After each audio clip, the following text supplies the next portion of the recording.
দর্শক আসসালামু আলাইকুম, কেমন আছেন? আমি এর আগে শুরুর দিকের একটি ভিডিও বেশ সাড়া ফেলেছিল আপনাদের মাঝে এবং অনেকে চোখ কান খুলে দিয়েছিল। অনেক বিভিন্ন জায়গায় ঘুরে ঘুরে ঘুরে ঘুরে চিকিৎসা নিচ্ছেন, লাভ হচ্ছে না। পরে দেখলেন আরে এগুলো মানসিক কারণে হয়। সেই ভিডিওটার নাম ছিল লক্ষণ শারীরিক কিন্তু রোগ মানসিক। আপনারা এটাতে যদি সাবস্ক্রাইব করা থাকে না এই চ্যানেলে, এবং এখানে যদি আপনারা আগে দেখে থাকেন তো দেখেছেন, না হলে আপনারা একটু স্ক্রল করলেই দেখতে পাবেন আমার ভিডিওগুলো সিকোয়েন্সিয়ালি আছে। সো লক্ষণ শারীরিক এবং রোগ মানসিকের মধ্যে শারীরিক বিভিন্ন লক্ষণের কথা বলেছিলাম, মাথা থেকে পা পর্যন্ত। এমনকি সেক্সুয়াল ডিসফাংশনের কথাও বলেছিলাম, যে যৌন সমস্যা যেটি মানসিক অস্থিরতা থেকে হতে পারে।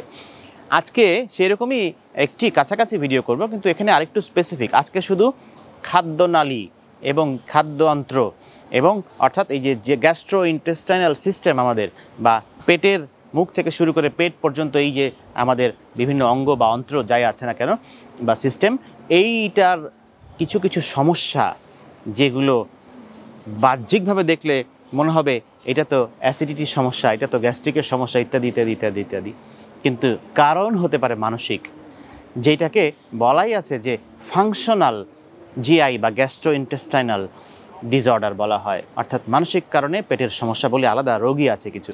আপনারা জানলে অবাক হবেন, যারা পেটের সমস্যায় ভুগছেন তাদের একটি বড় অংশ আসলে এই সমস্যাগুলো পেটের নয়, মানসিক সমস্যায় ভুগছেন। এবং গবেষণায় আছে যে পেটের সিমটম নিয়ে, সমস্যা নিয়ে যারা আসেন তাদের মধ্যে শতকরা ৬৭ অর্থাৎ ১০০ জনের মধ্যে ৬৭ জনেরই দেখা যায় এই পেটের সমস্যা অ্যাংজাইটি ডিসঅর্ডারের কারণে। এরকম একটা বড় গবেষণা আছে এই রিলেটেড। এবং এই পেটের সাথে মনের যে ভীষণ গভীর সম্পর্ক, আমরা এর আগে দেখেছি সেক্সের সাথে মনের কেমন সম্পর্ক, এর আগে বলেছি খাবারের সাথে মনের কি সম্পর্ক, এরকম বলেছি পুরো শরীরই আসলে মনের সাথে ভীষণভাবে জড়িয়ে আছে। একটা ভালো না থাকলে আরেকটা সমস্যা হবেই। সো সেই পেটের সমস্যাগুলো যেগুলো অনেক বেশি, আপনারা যারা দর্শক আছেন তারা অনেকেই পেটের সমস্যা দীর্ঘদিন ধরে ভুগছেন। তো সেই সমস্যা আজকে একটু বিস্তারিত বলবো, যে পেটের মুখ থেকে গলা থেকে শুরু করে পায়ুপথ পর্যন্ত কী কী সমস্যা মানসিক কারণ হতে পারে। তো তার আগে ছোট্ট একটি ক্লাস নেই। ক্লাস হচ্ছে যে সহজ ভাষায় সবচেয়ে সহজ ছবি আপনাদের জন্য আমি ইন্টারনেট থেকে ডাউনলোড করেছি, যে মানুষের খাদ্যন্ত্রের ছবিটা, যেটা দিয়ে আপনারা মোটামুটি বুঝতে পারেন যে মানুষের মুখ থেকে এই খাবারের নালী বা পেটের ভিতরে কী কী জিনিস আছে, সেটা একটু আপনাদেরকে একটু দেখাতে চাই। আপনারা একটু ছবিটার দিকে লক্ষ্য করুন। দর্শক, আপনারা এই যে ছবিটা দেখছেন, এই ছবিটা হচ্ছে একটি মানুষের খাদ্য অন্ত্রের ছবি বা ডাইজেস্টিভ। দেখেন লেখা আছে ডাইজেস্টিভ ট্র্যাক্ট। সেটি কীরকম? একদম মুখ থেকে শুরু হয়, আমরা বলি যে মুখচ্ছিদ্র, এখান থেকে শুরু হয়ে ওরাল ক্যাভিটি, মুখ গহ্বর, এখানে খাবার চাবাই আমরা। খাবার চাবানোর পরে খাদ্যনালী দিয়ে, এই যে খাদ্যনালী শুরু হয়ে গেল, খাদ্যনালী দিয়ে খাবার নেমে যায়। তার আগে এটার ঠিক কাছাকাছি, এটার ঠিক একদম সাথে লাগা ফ্যারিংস বলে আছে, শ্বাসনালী বলে একটি অংশ আছে। শ্বাসনালী এবং খাবার নালী পাশাপাশি চলে। হ্যাঁ, এই জন্যই কিন্তু অনেক সময় দেখা যায় খাবার খেতে গেলে অনেক সময় একটু এদিক ওদিক হলে শ্বাসনালীতে খাবার চলে যায়, এবং অনেক সময় আমাদের হেঁচকি উঠে বা অনেক সময় আমাদের খুব কাশি হয়। যাই হোক, সেটা মানসিক কারণে হয় না, আমি জাস্ট কথা প্রসঙ্গে বললাম। আমরা আসল বিষয়ে চলে আসি। এই যে খাদ্যনালী, এটা ইসোফ্যাগাস বলে। ইসোফ্যাগাস নিচে নামছে, খাদ্যনালী নামার পরে এই যে দেখেন ঠিক এই জায়গাটায়, যেখানে আমরা অনেক সময় আমরা বলি যে কলিজার গোড়ায় ব্যথা করে, এরকম অনেক রোগী এসে বলে, এই জায়গাটা থেকে মানুষের পাকস্থলী।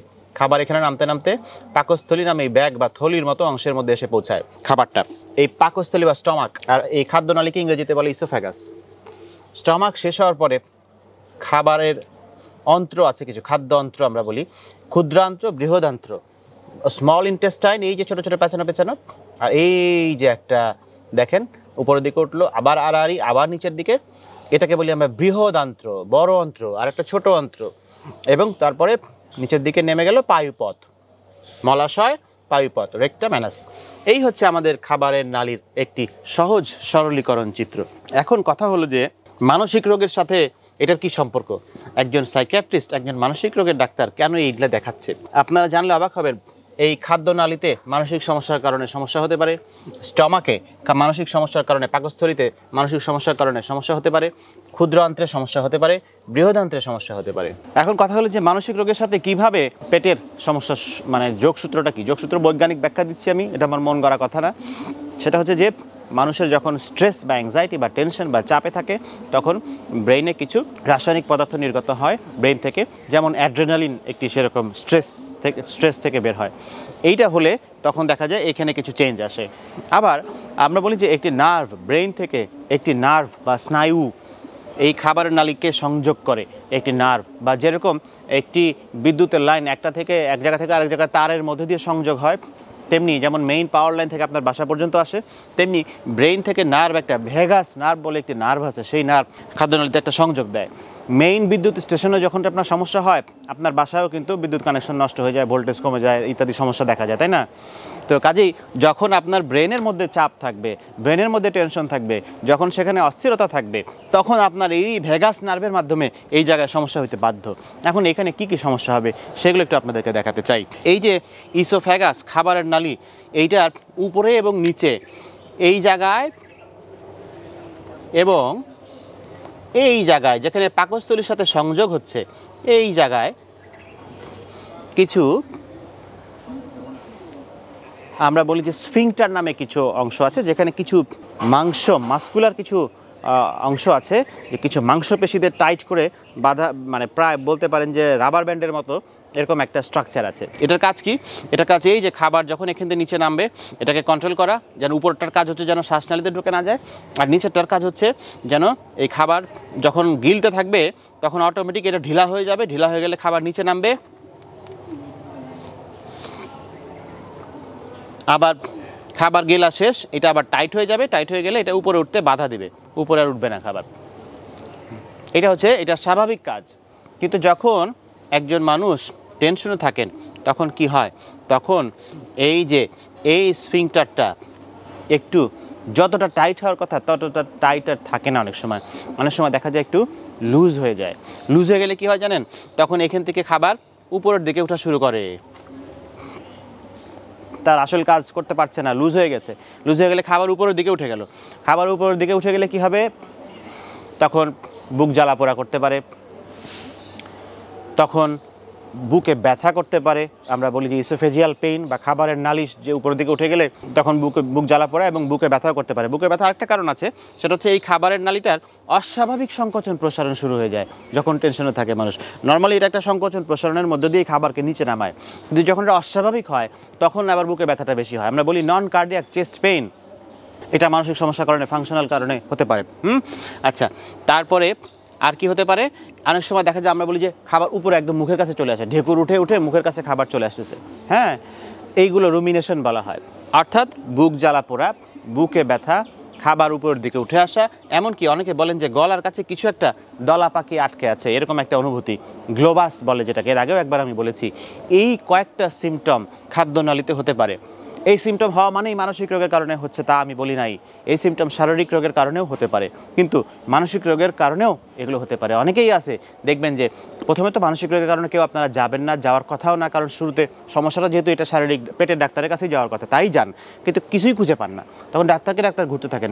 এইটা বুঝেন না যে এটা মানসিক কারণে হতে পারে, সেই জন্যই এই ভিডিওটা করা। তাহলে খাবারের নালীতে এই সমস্যাগুলো আমরা দেখলাম। খাবারের নালীতে আরেকটা সমস্যা আছে, সেটা হচ্ছে যে ডিসফেজিয়া বলি আমরা, ফাংশনাল ডিসফেজিয়া। খাবার খাচ্ছি, খাবার গিলতে কষ্ট হচ্ছে, মনে হচ্ছে খাবারটা বেঁধে বেঁধে আটকে আটকে যাচ্ছে, আমি ফিল করতে পারছি, খেতে কষ্ট, গিলতে পারি না আমি, হ্যাঁ, এরকম একটা অনুভূতি। এটাও হতে পারে এই মানসিক চাপ থেকে। এইটা গেল যে এই অংশের কী কী সমস্যা। এবার আমরা পাকস্থলীতে আসি। পাকস্থলীতে কী কী সমস্যা হতে পারে? আপনি জানেন টেনশন বেশি করলে আলসার বা পেটে ঘা বা ক্ষত হওয়ার সম্ভাবনা বেড়ে যায়। আমরা জানি যে খাওয়া দাওয়া নিয়ম করলে হয়, স্বাভাবিক হতেই পারে, খাওয়া দাওয়া নিয়ম করলে হয়, তো এটা ভুল কথা না, এটা সঠিক কথা, কিন্তু মানসিক চাপ থেকেও এটা হয়। আসলে কেমনে হয়? আমরা জানি পেটের মধ্যে, স্টমাকে বা এই পেটের মধ্যে হাইড্রোক্লোরিক অ্যাসিড নামে একটি অ্যাসিড নির্গত হয়, যেই অ্যাসিডটা খুব শক্তিশালী অ্যাসিড, যেটি কী করে? মানুষের হজমে সহায়তা করে, তাই না? আবার ক্ষতিকারক ব্যাকটেরিয়া আছে, সেগুলোকে মেরে ফেলতে সহায়তা করে, অর্থাৎ একটি সুস্থ স্বাভাবিক দেহকে বজায় রাখতে সে সাহায্য করে। যখন চাপ বেড়ে যায়, এই কোনো ক্ষেত্রে বলা হয় যে হাইড্রোক্লোরিক অ্যাসিড কমে যায়, কমে গেলে হজমে গণ্ডগোল হয়ে যায়। আবার অনেক সময় বলা হাইড্রোক্লোরিক অ্যাসিড বেড়েও যায়। দুই ক্ষেত্রেই পেটে আলসার বা ঘা তৈরি হয়ে যেতে পারে, স্টমাকের মধ্যে ঘা তৈরি হয়ে যেতে পারে। টেনশন করলে রোগ প্রতিরোধ ক্ষমতা কমে যায়। রোগ প্রতিরোধ ক্ষমতা কমে গেলে একটা দুষ্ট ব্যাকটেরিয়া এখানে বাসা বাঁধতে পারে। ওই দুষ্ট ব্যাকটেরিয়াটার নাম হচ্ছে হেলিকোব্যাক্টার পাইলোরি, আমরা বলি এইচ পাইলোরি সংক্ষেপে। এই হেলিকোব্যাক্টার পাইলোরি, এই ব্যাকটেরিয়াটা পেটের মধ্যে ক্ষত সৃষ্টি করে, পাকস্থলীর মধ্যে ক্ষত সৃষ্টি করে। রোগ প্রতিরোধ ক্ষমতা কমে গেলে অথবা হাইড্রোক্লোরিক অ্যাসিড যখন কমে যায় পেটের মধ্যে, যেটা আসলে এইচ পাইলোরিকে মেরে ফেলতে পারতো, সেটা তো মেরে ফেলার ক্ষমতা হারিয়ে ফেলে, কারণ অ্যাসিড কমে গেছে। তখন কি করে, তখন এইচ পাইলোরি এসে বাসা বাঁধে, আলসার করে, ক্ষত সৃষ্টি করে, ভিতর থেকে ছোটো ছোটো অল্প অল্প ব্লিডিং হতে থাকে, ব্যথা হতে থাকে পেটের মধ্যে, কলিজার গোড়ায় ব্যথা হয় অনেকের, এটা হচ্ছে আলসার এইচ পাইলোরির কারণে হয়ে থাকে। তবে মানসিক চাপও এটাকে বাড়িয়ে দিতে পারে, এই কথাটাই আমি বলতে চাচ্ছি। এইভাবে এইচ পাইলোরি সংক্রমণকে বাড়িয়ে দিতে পারে মানসিক চাপ। আবার এইখানে আরেকটা ব্যাখ্যা দিই আমি, এইখানে কিছু মাসেল আছে, মাংসপেশি আছে স্টমাকের মধ্যে। এই মাংসপেশিগুলোর সংকোচন প্রসারণটা কমে যায়। কমে গেলে কি হয় জানেন, তখন খাবার সহজে নিচে নামতে চায় না, এবং তখনই হয় কি, এইখানে যখন আমি খাবার খেলে কি হয়, খুব দ্রুত পেটটা ভরে যায় আমার, এরকম হতে পারে। খাবার খাওয়ার পরে আলসার হলে অনেকে দেখা যায় যে এই জায়গা দিয়ে, এই গোড়ায় বা এই পাশটায় অনেক সময় ব্যথা করে, এরকম সমস্যা হতে পারে। খাবারের সাথে সাথে দেখা যায় যে খুব বেশি আমি বাতাস গিলে ফেলছি, বাতাস গিলে ফেলার ফলে কি হয়, পেট ফুলে যায়, ফাঁপা ভাব দেখা যায়, এগুলো হতে পারে। অনেক সময় ঘন ঘন ঢেকুর ওঠা, এরকমও হতে পারে। হ্যাঁ, যেহেতু খাবার নিচে নামছে না, হ্যাঁ, কারণ এখানকার মাংসপেশি সংকোচন প্রসারণ কমে গেছে মানসিক চাপের কারণে, তখন ঘন ঘন ঢেকুর উঠে, ঘত করে ঢেকুর উঠে। অনেক লোকের আছে দেখবেন, হ্যাঁ, কিন্তু বলে খালি গ্যাস আর গ্যাস, কিন্তু দেখা যায় সবই নর্মাল, খালি বলে গ্যাস, কিন্তু কারণ দেখা গেল তার অনেক টেনশনে ভোগেন তিনি। এইটা হচ্ছে যে পাকস্থলীর মধ্যে এই সমস্যাগুলো হতে পারে মানসিক চাপ থেকে। এইবার আসি আরেকটু নিচে, আমি বলেছি দুইটি অন্ত্র, ক্ষুদ্রান্ত্র এবং বৃহদান্ত্র আছে। এটা হচ্ছে ক্ষুদ্রান্ত্র, এটি বৃহদান্ত্র বা বড় অন্ত্র। এই দুটি অন্ত্রের মধ্যে যেটা হয়, মোটিলিটি, গতি, এটা কিন্তু সবসময় চাপ দেয়, এরকম চাপ দিয়ে খাবারকে নিচে নামায়। এই মোটিলিটি বেড়ে যায় বা কমে যায় ক্ষুদ্রান্ত্রে, বৃহদান্ত্রে। বেড়ে যাওয়া বা কমে যাওয়া হয় মানসিক চাপ থেকে, এবং এই বেড়ে যাওয়া কমে যাওয়ার জন্যই তখন বেশ কিছু সমস্যা হয়। যেমন এই ক্ষুদ্রান্ত্রের সমস্যা বা বৃহদান্ত্রের সমস্যার জন্য যে সমস্যাগুলো হয়, তার মধ্যে অন্যতম একটি বড় সমস্যা হচ্ছে বিশেষ করে IBS, ইরিটেবল বাওয়েল সিনড্রোম। এর আগেও আমি বলেছি ওই ভিডিওটাতে, লক্ষণ শারীরিক এবং রোগ মানসিকে আমি বলেছি যে IBS নামে একটি রোগ হয়, যেখানে প্রায় মোচড় দিয়ে টয়লেট আসে।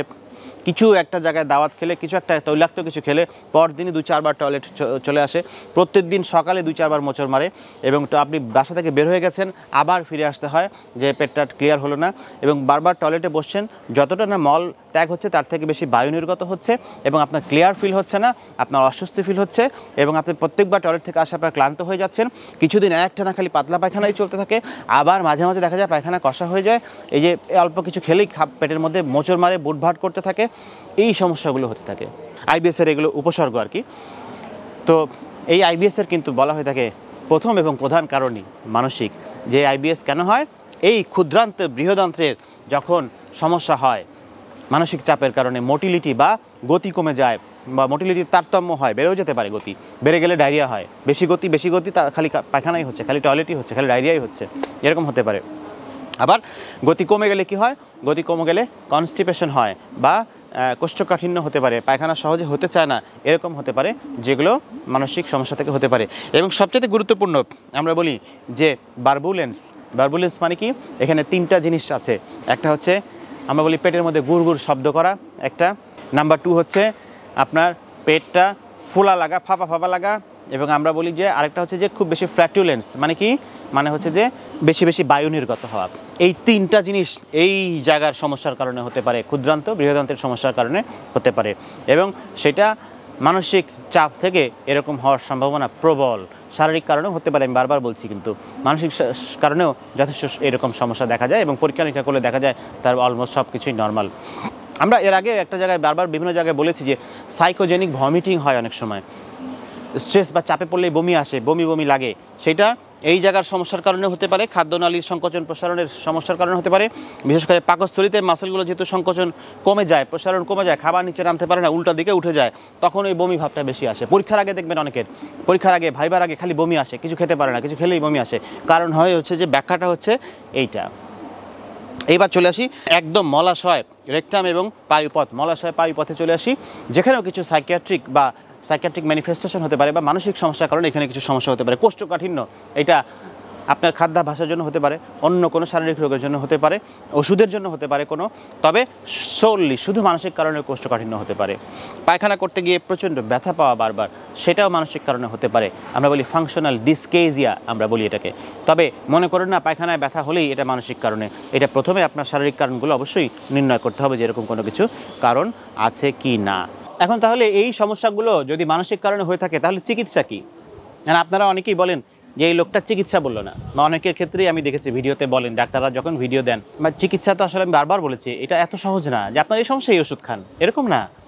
আপনার শরীরের গঠন, আপনার অন্য কোনো রোগ আছে কিনা, সমস্যাটা কতদিন ধরে, অন্য কোনো ওষুধে অ্যালার্জি আছে কিনা, কোনো ওষুধে কাজ করেছে, কোনো ওষুধে কাজ করে নাই, আপনি এর আগে বিভিন্ন ডাক্তার দেখিয়েছেন, কী কী ওষুধ খেয়েছেন, হ্যাঁ, সেই ওষুধগুলো বাদ দিতে হবে কিনা, বা ওই ওষুধে আপনার কাজ কিছুটা করলে আমরা ওই ওষুধই রাখতে চাই, আর না করলে ওটা টোটালি বাদ দিতে চাই, এগুলো সমস্ত ইতিহাস জেনে বুঝে শুনে তারপরে ওষুধটা দিতে হয়। একটা ওষুধের অনেক সাইড এফেক্টও আছে। যে লোকটার এমনিতেই ঘুম ভালো হয় তাকে আমি এমন একটা ওষুধ দিলাম যে ঘুম বেশি হয়, আর ঘুম হয়ে গেল, তাহলে তো সে কাজকর্মই করতে পারবে না, তাই না?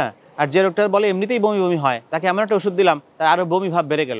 অনেক ওষুধ আছে যে বমি ভাব একটু বাড়ে শুরুতে ওষুধ খেলে, আমাদের সাইকিয়াট্রির মানসিক রোগের কাজে এটা হয় না।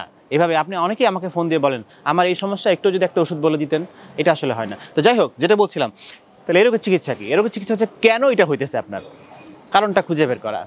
মানসিক কারণেই তো, কিন্তু মানসিক রোগের মধ্যেও যে অনেক রকম রোগ আছে ভাই। সেটা হচ্ছে যে মানসিক রোগে আমরা বলেছি যে এটা অনেক সময় স্ট্রেস থেকে হতে পারে, অ্যাংজাইটি ডিপ্রেশন থেকে হতে পারে।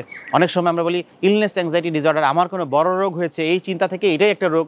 অনেক সময় আমরা বলি যে আর ডিপ্রেশন, অ্যাংজাইটি, হতাশা, স্ট্রেস, চাপ কিছু নাই, সমস্যা খালি হয়েই যাচ্ছে, পেটের মধ্যে মোচড়ামুচড়ি করেই যাচ্ছে, পেট ভুটভাট করেই যাচ্ছে, এই যে সমস্যাগুলো হয়েই যাচ্ছে অথচ কোনো সমাধান পাচ্ছেন না। কেন সমস্যা হচ্ছে, কোত্থেকে সমস্যা হচ্ছে, এটা খুঁজতে খুঁজতে আপনার এক বস্তা ইনভেস্টিগেশন কাগজপত্র, ডাক্তারের কাগজ জমা হয়ে গেছে, এটাই খালি সমস্যা। তখন আমরা এই রোগের নাম আলাদা থাকে সোমাটোফর্ম ডিসঅর্ডার, সোমাটিক সিমটম ডিসঅর্ডার, যে লক্ষণটাই খালি শারীরিক, আর কোনো সমস্যা নাই তার, কিন্তু কোনো কারণও নাই শারীরিক।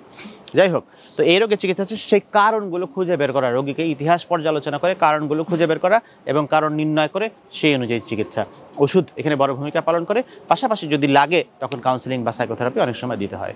দেখেন, মুখ থেকে শুরু করে একদম গলার কাছে আটকে আসা থেকে শুরু করে পায়ুপথ পর্যন্ত পুরা সমস্ত জায়গায় কিন্তু মনের একটা খবরদারিত্ব আছে। কাজেই আপনার মনকে গুরুত্ব দিন। আপনার মনের কষ্ট থাকলে, আপনার মনে অস্থিরতা থাকলে, যন্ত্রণা থাকলে আপনি ফিল করার চেষ্টা করুন, এবং ফিল যদি করতেই পারেন, আপনি যদি বুঝতেই পারেন এটা আপনার মন থেকে কিছু সমস্যা হচ্ছে মনের মধ্যে এবং সেটার কারণে শারীরিক উপসর্গ হতেই পারে, তাহলে সেই মনের চিকিৎসার প্রতি যত্নশীল হন এবং আপনার পাশের মানুষটির মনের প্রতিও যত্নশীল হন। তাহলেই দেখবেন সার্বিকভাবে আপনি ভালো থাকছেন এবং আপনার পাশের মানুষগুলো ভালো থাকছে। ধন্যবাদ, ভালো থাকবেন।